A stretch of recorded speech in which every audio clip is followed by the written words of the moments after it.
Alex, good to have you with us. Obviously, it's a story that could develop very rapidly, as you said. And let's bring in our expert panel, Victoria Coates. She is Vice President of the National Security at Heritage Foundation. Victoria is also a former Deputy National Security Advisor to President Trump for the Middle East and North Africa. There, she oversaw the maximum pressure campaign against Iran, initiated the negotiations for the historic Abraham Accords.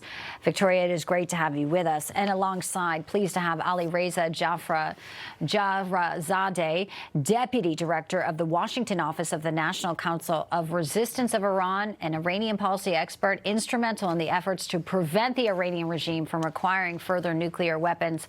And we should note your work prompted the first inspections of Iranian nuclear sites by the International Atomic Energy Agency. So here we are. We're in a historic time. President Trump minutes ago boarding Air Force One said, "I made the decision," but the decision can and may change on what happens next in Iran. Victoria, I will start with you.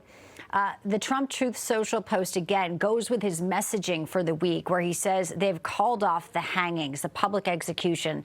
But with the media blackout, it's really just so hard to decipher. We've heard those other reports that morgues are overflowing. How much of a red line does Iran have to cross for to go into a military action? And what do you think the president is weighing today for that? Is it potentially the discussions he's having with Israel?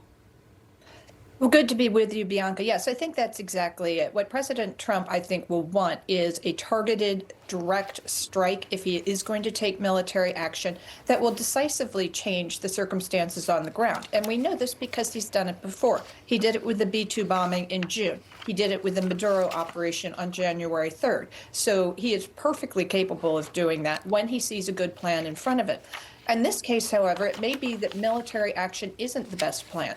The reason these protests are happening are because of systemic economic meltdown in Iran right now. Their banks are failing. They're not going to be able to pay their soldiers and enforcers for much longer. It might be cyber attacks on those banks, further stress on the Iranian economy, like we did in the first term, is actually more effective even than military strikes.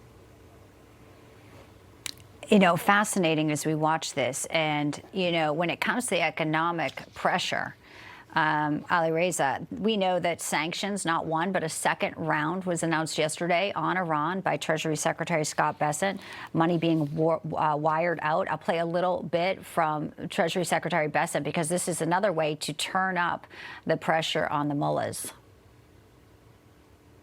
We are now seeing the rats fleeing the ship because we can see millions, tens of millions of dollars being wired out of the country, snuck out of the country by the Iranian leadership. So they are abandoning ship, and we are seeing it come into banks and financial institutions all over the world. You know, the oil coming out of Venezuela also not really flowing any freely anymore.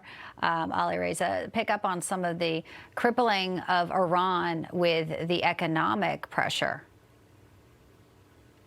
Well, certainly the outside pressure is very effective and helpful to deny the Iran regime resources that they use to suppress the people or fund terrorism abroad or develop nuclear weapons.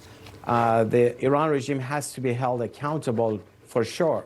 But at the end of the day, the threat of the Iran regime will not go away until we see change by the people of Iran. And that's exactly what we have seen in the past 20 days when the uprising started. It doesn't matter how the protests are triggered. It will quickly, as in this case, convert to call for regime change. People are chanting death to the dictator, death to Khamenei, death to the oppressor, be the Shah or the supreme leader, making it very clear that the desire of the nation, the same way they overthrew the repressive regime of the Shah with Savak and single party rule and corruption,